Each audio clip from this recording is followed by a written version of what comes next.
Once you log in, you will see the main dashboard. Here, you can track your progress, view any submission issues, and see a summary of all the data you have entered. At the top of the page, please confirm that the SSV facility form type and facility name are correct. If they are not, please contact us. The top navigation menu provides quick access help for resources. FAQs, frequently asked questions. PREA definitions, all approved PREA categories and their meetings. The wording will vary depending on whether your facility is adult or juvenile. Contact us, how to reach us for questions or assistance. Tutorials, video tutorials respondents can utilize for helpful guidance. To close any pop-up window, click Close or X. You will also see action items at the top of the page to help you move through the process. The Logout button is in the top right corner. If you log out before submitting, your information will be saved and you can log back in later with your credentials. At any time, you can click Dashboard to return to this main page. To begin the summary form, you have two options. If you are entering data directly into the website, click the blue Start button in the middle of the screen. If you have already completed the form electronically, click the green Upload button.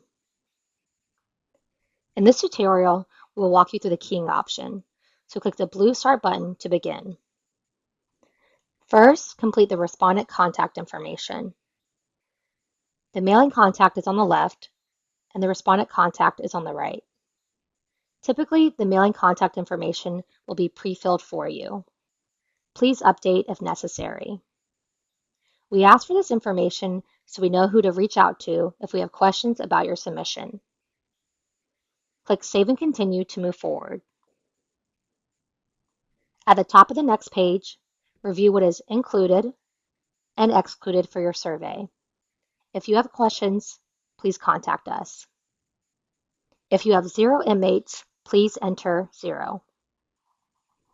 If you click Save and Continue without entering any information, error messages will appear. Here you can see that this summary form has 2 errors. Before submitting, correct the errors by entering valid information and click Save and Continue again. When you complete the summary form, you will arrive at the Review a Summary Form page. Check for any issues. When your review is complete and no issues remain, click Submit Summary Form. If your summary form includes any substantiated incidents, the main dashboard will now display the same number of incident forms to complete. If your summary form includes any substantiated incidents, you can use the new Upload Spreadsheet option to submit multiple incidents at once. For more guidance, watch our tutorial. Key data directly into the website using the Start button. For more guidance, watch our tutorial.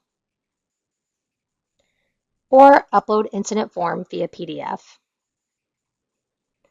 On the right side of the dashboard, the table shows what you reported on the summary form and how many incident forms you need to complete. For example, I reported 1 incident of inmate-on-inmate sexual abuse and need to complete 1 incident form. This table also helps you check if your categories match, if forms are missing, or if there are differences between the summary form and incident forms. For the Submit Data button to activate, the number of substantiated incidents on the summary form must equal the number of completed incident forms. This concludes our tutorial on the dashboard and summary form.